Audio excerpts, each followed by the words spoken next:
Miss Patty from Peters Township Public Library here.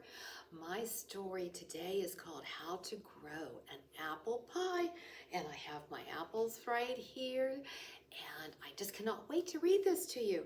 It is written by Beth Charles, and it is published by Albert Whitman Company. The year that little Sophie was born, her parents planted 6 new apple trees in the orchard just for her. When you are 6, you can use the apples from these trees to make your own pie, they told her. So every year on her birthday, Sophie asked about her trees. No apples yet, her parents told her. You have to be patient and wait. But it won't be long now, just one more year. So Sophie waited. While the snow melted, she colored with her favorite red crayon. When the ground thawed, she made some mud pies. And when the grass turned green, she practiced doing many cartwheels. Finally, tight green buds began popping out on her trees. She waited some more as they slowly turned red, then pink, until finally, one warm spring day, they burst into sweet-smelling white blossoms. Now my trees will have apples. First, the beekeeper must bring us hives so that the bees will pollinate the trees, said her mom. Oh, could I help?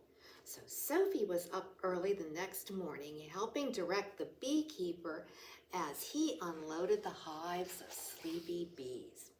Sophie waited for the bees to wake up and do their job. But the day turned cold and windy, and the bees stayed in their hives. Mom said, well, bees don't like the wind and the cold. Then raindrops pitter-pattered against the hives, and the bees refused to come out. Bees don't like rain either, said Dad.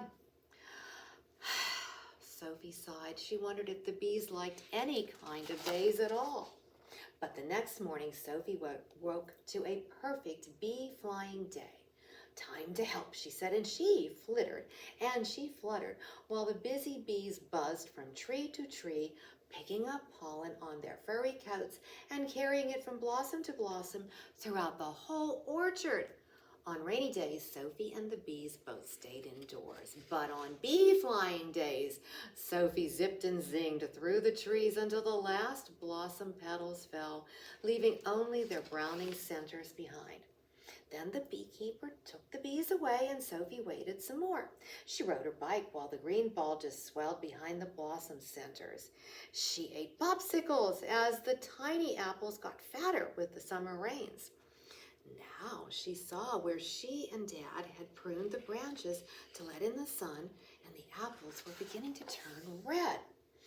One September day, Sophie took a crunchy, juicy bite of an apple. Must be time to bake my pie now. Yes, said Dad, as soon as I pick the apples. I'm going to help. Sophie ran to get her new picking bucket and ladder. Don't shake the branch or the apples will fall, said Dad, and squeezing will bruise the apple and never ever pull. Turn your apple upside down. I did not know that. Never pull the apple. Turn your apple upside down. Sophie wasn't sure she could remember all the apple picking rules, but when she turned the bottom of her apple to the sky, it came off without any shaking, pulling, or bruising. Sophie brought her fresh-picked apples into the kitchen.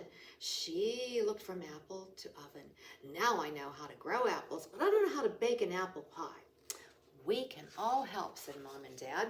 So together they peeled and sliced the apples. They measured, mixed, and rolled the pie crust.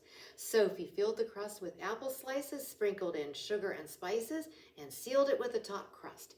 Then into the oven it went. Sophie set the timer, then she sat down to wait. And wait. Sometimes it seems like you have to wait a very long time. And then finally, ding, went the timer bell. And apple pie is very best when you grow and make it yourself. The end.